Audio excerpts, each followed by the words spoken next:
Hi, everybody. I'm Teresa, and I'm your garage underwriter here at CID Insurance. And I'm definitely not going to be going question by question through the whole application.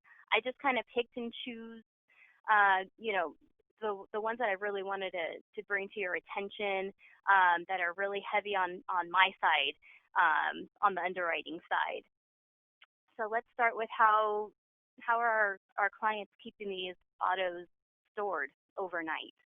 Um, are they storing autos overnight? Maybe they're just a quick lube and they're not doing that. But if they are not and they are storing vehicles overnight, are they just on an open lot, which is fine, but are there no theft barriers? Is there no cable? Is there no fencing? Are they not kept inside or are they kept inside a building? These are the questions that I'm going to be asking to see what type of protection is available for the vehicles that are either owned for your dealership or not owned, like for your repair shop. And then moving down to question 4, it's asking about receipts. I don't need the bookkeeper to give the client their annual receipts for each of these sections. I just need a good estimate. This is going to help me know, how much repair are they doing, how much sales are they doing, and are they doing any uninstalled product sales? So maybe they're selling, fun things that you can add to your vehicle that maybe our insured does not install. These types of sales are going to be rated for on the GL section of the policy. So the best estimate you can give me for the uninstalled product sales would be great. But the questions for the vehicle, equipment sales, and the repair sales, I really just need a good estimate. That's not going to be an underwriting factor, but the carrier does like to see those questions answered. And moving down to number 6, is there a pickup or delivery exposure? If there is, that's fine. We can definitely write those. Just let me know how many times per week they're doing it, how far they're traveling. Our policies cover up to 300 miles. If they're doing anything more than that, then I'm going to have to expand that distance traveled by adding a slight surcharge on the policy. And are they doing any tow for hire? What is tow for hire? That is when a customer calls the repair shop saying, hey, I'm broken down. Can you come get my car? No problem. They can go pick up the vehicle, but where are they taking that vehicle? Are they taking the vehicle back to that client's home? Are they taking it to some other repair shop? Or are they taking it to their own repair shop? If your customer is taking that car to their repair shop, perfect, not a problem. But if the client's taking it to somebody's home or somebody else's repair shop, we're probably not going to be a market for that. But it's something that we can definitely talk about. All right, I know these 2 questions aren't highlighted on this page, but I kind of threw them in late in the game here. So I wanted to go over questions 10 and 12. There's been a couple of claims that have crossed my desk, so I wanted to bring these up real fast. Question 10 is talking about, do you obtain certificates of insurance from subcontractors? Why would a garage exposure have a subcontractor? Well, some repair shops don't specialize in maybe brakes or transmission repair, but their buddy next door does. So they have their friend next door repair the brakes or the transmissions. But guess what? They're not insured. And that vehicle has broken down. So now it's on you. It's on your insurance to pay for that. Well, guess what? Our carriers don't want to pay for it. They want your buddy next door to be insured, and that's why you need to obtain a certificate of insurance. So that's something to bring up with your clients that maybe they don't really think about. And then question 12, I believe, is a question that definitely is overlooked, and it's assumed that the client does not loan or lease autos. Well, in this day and age, a lot of people are loaning and leasing autos, so please pay attention to this question. There's been some accident claims that crossed my desk, and it's from people loaning vehicles to clients. So please bring this up with your customer. Don't just assume that they're not loaning or leasing an auto if they have a repair shop. And the question that is highlighted is in regards to dealer plates and registration plates.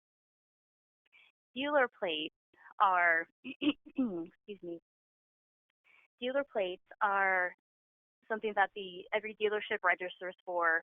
They're used for test drives, or even if they're taking the vehicle to go get repaired something else, they'll put on a dealer plate for that exposure.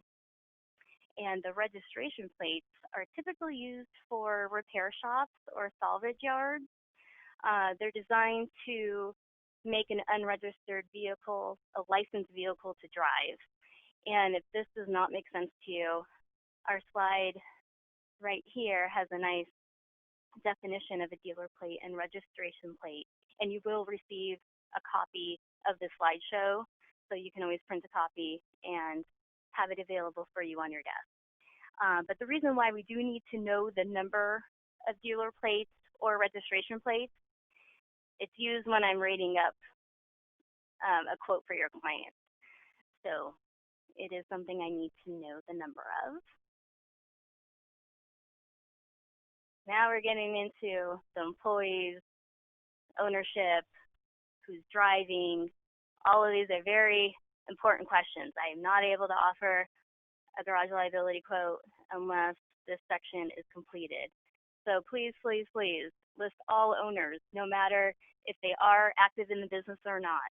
All your employees, clerical, even if you have a janitor on staff, your mechanics, your salespeople, your finance person. I need everybody listed on here.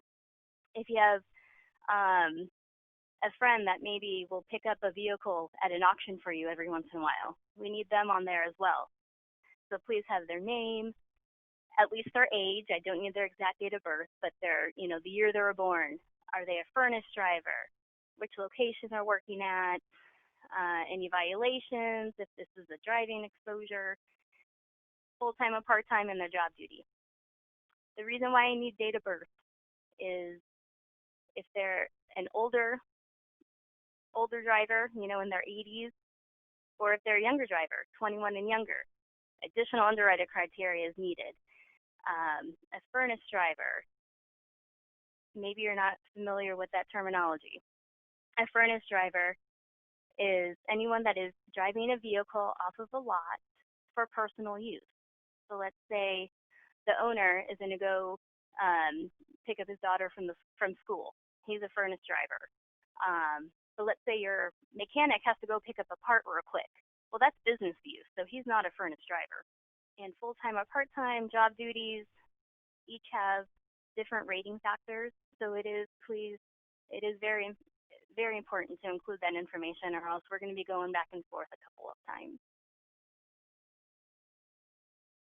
And the next question below that is asking for family members and non-family members that have access to covered vehicles. So maybe you have a spouse that is not working for your business, but you're allowing them to take a vehicle off the lot to go run some errands. Maybe you're a repair shop and you have a scheduled auto, and you're allowing your son or your daughter to drive the vehicle around.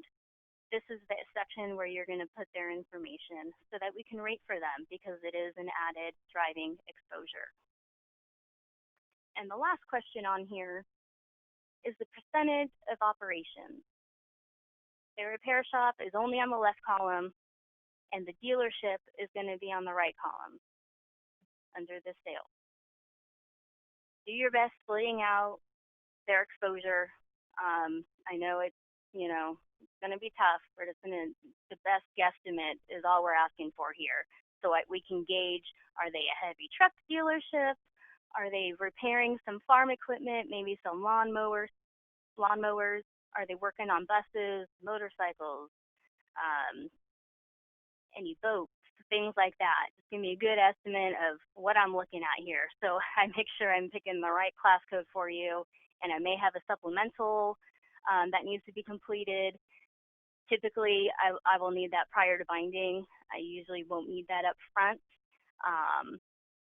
but this is an important section to let me know kind of how they're divvying up their business.